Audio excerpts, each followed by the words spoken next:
إن الحمد لله نحمده ونستعينه ونستغفره ونعوذ به من شرور أنفسنا ومن سيئات أعمالنا من يهده الله فلا مضل له ومن يضلل فلا هادي له أشهد أن لا إله إلا الله وحده لا شريك له وأشهد أن محمدا عبده ورسوله أدى الأمانة وبلغ الرسالة ونصح الأمة وجاهد في الله حق جهاده اللهم صل وسلم وبارك على هذا النبي الكريم سيدنا ومولانا محمد وعلى آله وصحبه وأنصاره وجنوده ومن استنى بسنته إلى يوم الدين أما بعد فيا عباد الله أوصي نفسي وإياكم بتقوى الله وطاعته لعلكم ترحمون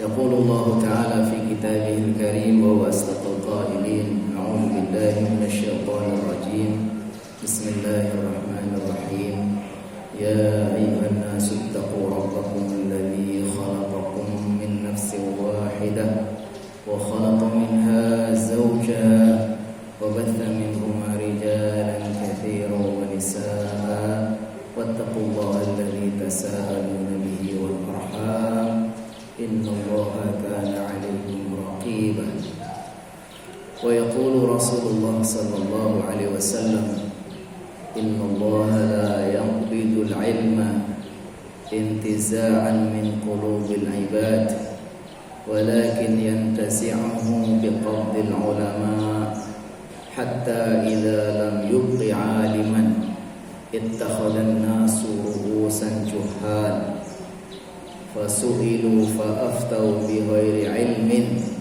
فضلوا وأضلوا صدق الله وصدق رسوله النبي الكريم. Hadirin kaum muslimin jamaah salat Jumat yang dirahmati Allah. Marilah sama-sama kita memanjatkan pujian dan syukur kehadirat Allah Subhanahu wa taala yang karena limpahan rahmatnya, ridha dan kehendaknya kembali kita semua Allah mudahkan bersama-sama melangkahkan kaki kita bertaqarrub kepadanya melalui ibadah Jumat pada kesempatan hari ini. Mudah-mudahan setiap niat, langkah, kesertaan kita di dalam taqarrub ini Allah Subhanahu wa taala berkenan menerima, membalasnya dengan pahala yang berlipat ganda. Allah jadikan wasilah kita semua mendapatkan rahmat, ridha. Allah angkat derajat kita dan insyaallah akan menjadi penambah banyaknya beratnya timbangan amal saleh kita dari Allah Subhanahu wa taala. Kaum muslimin rahimakumullah, di antara musibah-musibah yang menimpa umat Islam sebetulnya ada musibah yang sangat berbahaya.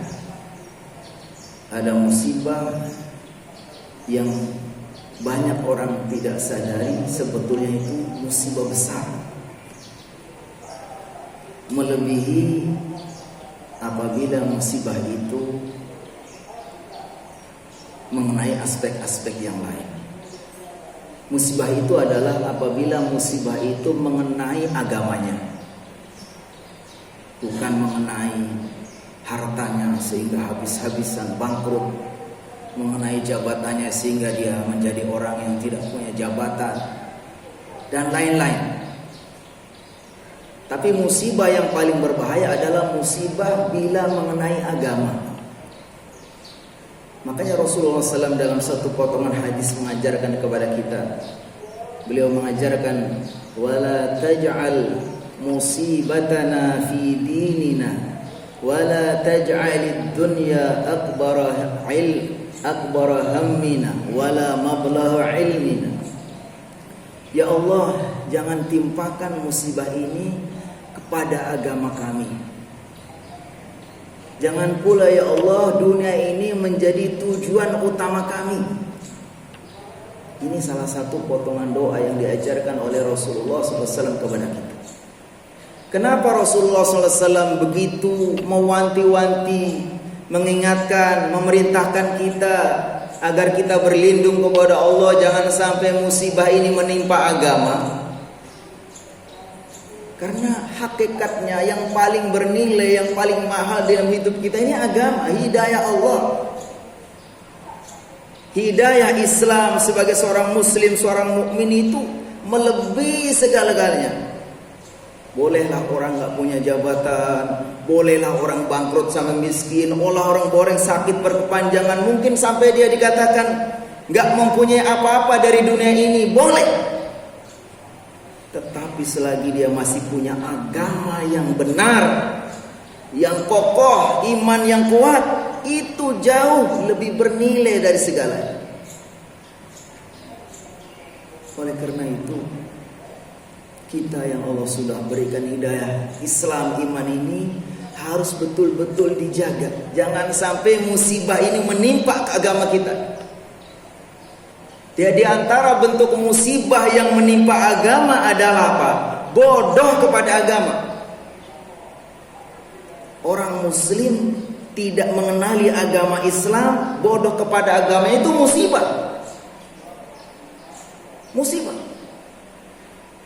Karena dia punya sesuatu yang paling bernilai, yang menjadi jaminan selamat dan celakanya itu tergantung kepadanya, dia nggak sadar.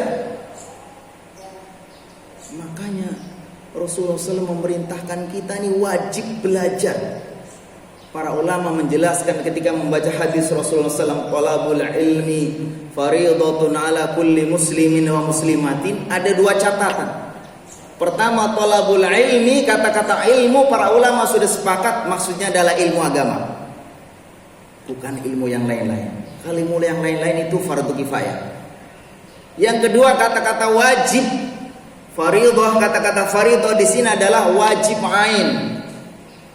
Wajib ain itu wajib individu, nggak boleh nitip. Udah sekarang saya lagi sibuk masuk belajar, kamu saja, nggak bisa seperti itu. Jadi yang dipelajari ilmu agama dan hukumnya wajib ain. Artinya, apakah kita harus mempelajari semua agama yang begitu luas? Tidak. Wajib ain itu dalam hal-hal yang paling pokok, yang paling mendasar dalam agama ini. Pertama, seorang muslim harus belajar agamanya sampai dia mempunyai akidah yang lurus, keimanannya benar. Jangan sampai jadi seorang muslim gak pernah belajar agama, semua agama sama di mata Allah, benar semua ahli surga. Ini karena musibah, gak belajar kepada agama yang benar bagaimana. Yang kedua, seorang muslim harus mempelajari ibadahnya. Kalau dia melakukan ibadah harus berdasarkan ilmu. Gak boleh mengandalkan ilmu zaman dulu, waktu masih di kampung, waktu kecil dulu belajar, sampai sekarang sudah tua kakek-kakek gak mau belajar.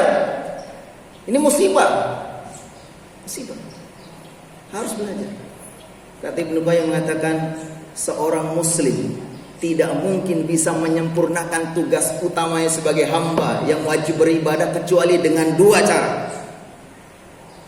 Kata beliau, quwwatul ilmi wa quwwatul amal.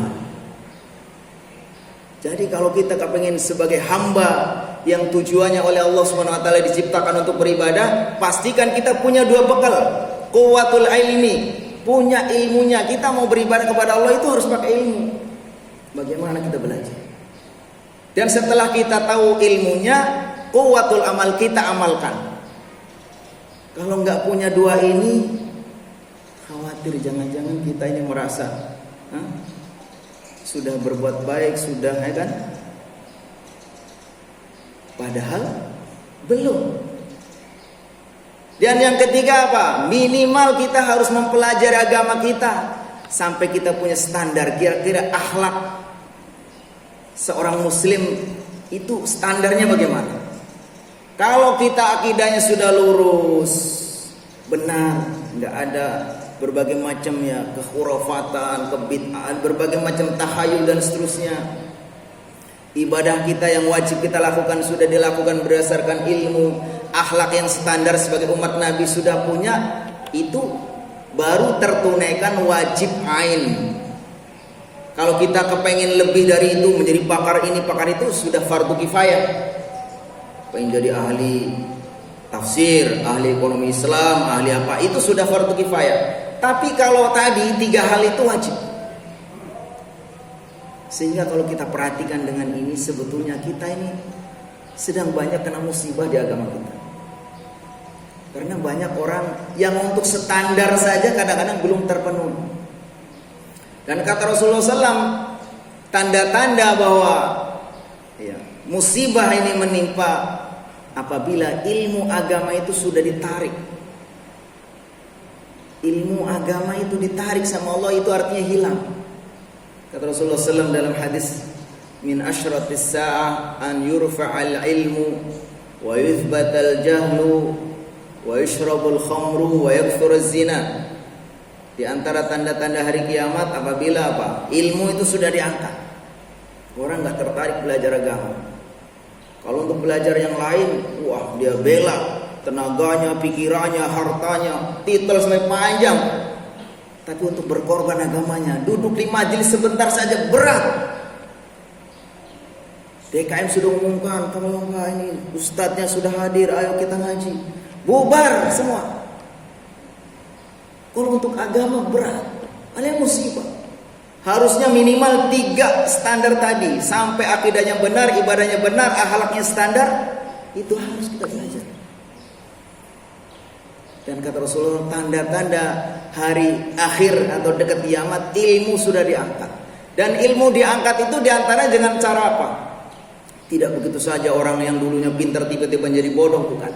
Kata Rasulullah SAW, innallaha la yaqbidul ilma intiza'an yantazi'uhu min qulubil ibad. Allah tidak mencabut ilmu dari hati seseorang yang dulunya pintar jadi bodoh, bukan. Bal yantazi'uhu biqabdil ulama. Tapi Allah mencabutnya dengan diwafatkannya para ulama. Ulama-ulama yang alim, yang soleh, yang komitmen membela agama itu Allah cabut. Akhirnya apa? Dikatakan hatta lam yubqi aliman ittakhadhan nasu ru'usan juhal. Kalau orang-orang yang pintar-pintar ini yang berkomitmen ke agama itu sudah enggak ada, masyarakat bingung mencari tokoh panutan. Siapa? Ittakhadhan nasu ru'usan juhal. Orang-orang akhirnya menokohkan, mendengarkan fatwa-fatwa, nasihat-nasihat orang yang bodoh, yang nggak punya kapasitas, punya kedudukan, punya pengaruh, tapi nggak punya kemampuan agama. Jangan sembarang kita dengarkan, karena masing-masing punya otoritas. Dia bicara ini, apa memang bidangnya? Kalau bukan bidangnya, jangan. Apalagi zaman sekarang begitu mudahnya orang itu menyampaikan pendapatnya, fatwanya. Kita hati-hati, kata Ibnu Mubarak mengatakan, inna hadzal ilma dinun fanzuru amman ta'khuduna dinakum. Sesungguhnya agama ini, pengetahuan ini bagian dari agama. Maka hati-hati kalau kamu mengambil agama itu dari siapa. Tidak semua kata-kata orang walaupun dia tokoh punya pengaruh kemudian kita iakan. Kita lihat apakah sesuai dengan Al-Quran, As-Sunnah, punya kapasitas nggak dalam bidang itu. Karena di antara yang diingatkan Rasulullah SAW, di akhir zaman itu akan ada ruwaibidah. Kata Rasulullah SAW, wa yatakallamu fiha ruwaibidah. Nanti di akhir zaman dunia sudah kebalik, yang baik dianggap buruk, yang benar dianggap salah, ya kan? Yang pengkhianat dipercaya, yang jujur dikhianati. Itu kata Rasulullah SAW dalam hadis panjang itu, dikatakan wa yatakallamu fiha ruwaibidah. Dan nanti akan yang berperan, yang berbicara itu adalah ruwaibidah. Dikatakan qila wa marruwaibidah. Apa itu ruwaibidah? Kata Rasulullah SAW, ar-rajulu tafihu yatakallamu fi amril ammah. Orang yang sebetulnya tidak punya kapasitas, nggak punya kemampuan, tapi dia dimintai fatwa, harus mengatakan, harus menyampaikan hal yang seperti ini. Akhirnya tadi bisa menjadi musibah. Idza usidal amru ila ghairi ahlihi fantadiris. Kalau suatu urusan itu diserahkan yang bukan pada bidangnya, bukan ahlinya, tunggu kehancurannya. Oleh karena itu marilah kita yang sudah Allah pilih sebagai hamba yang muslim, mukmin, Allah karuniakan agama ini, maka wajib bagi kita untuk betul-betul menjaga karunia yang paling bernilai ini, yang paling mahal ini. Dengan kita terus dua hal yang minimal tadi dipesankan oleh Ibnu Qayyim, kita pelajari, setelah kita pelajari kita amalkan, maka insya Allah kita semua akan bebas atau akan terselamatkan dari musibah yang menimpa agama kita. Barakallahu li wa lakum fil Qur'anil azim wa nafa'ani wa iyyakum bima fihi minal ayati wa dzikril hakim. Taqabbala minni wa minkum tilawatah innahu was-sami'ul 'alim.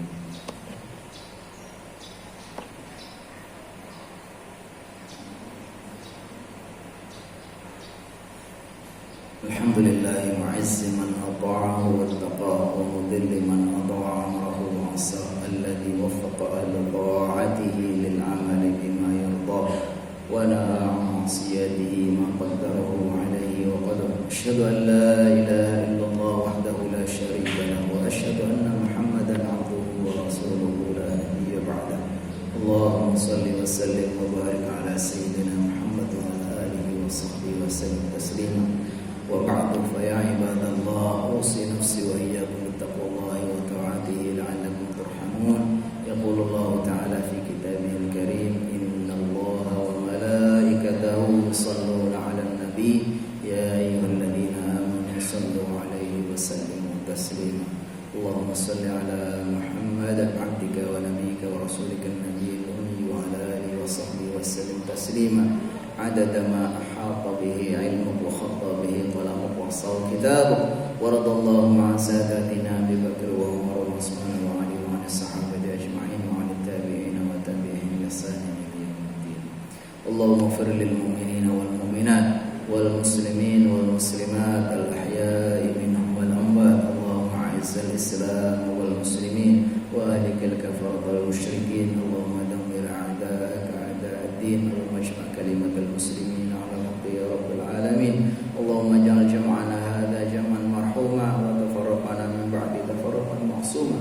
اللهم لا تدع لنا في مقامنا هذا ذنبا إلا غفرته ولا هما إلا فرجته ولا عسيرا إلا يسرته ولا وباء إلا أزلته ولا وباء إلا أزلته ولا وباء إلا أزلته ولا حاجة من حوائج الدنيا والآخرة إلا قضيتها ويسرتها يا أرحم الراحمين.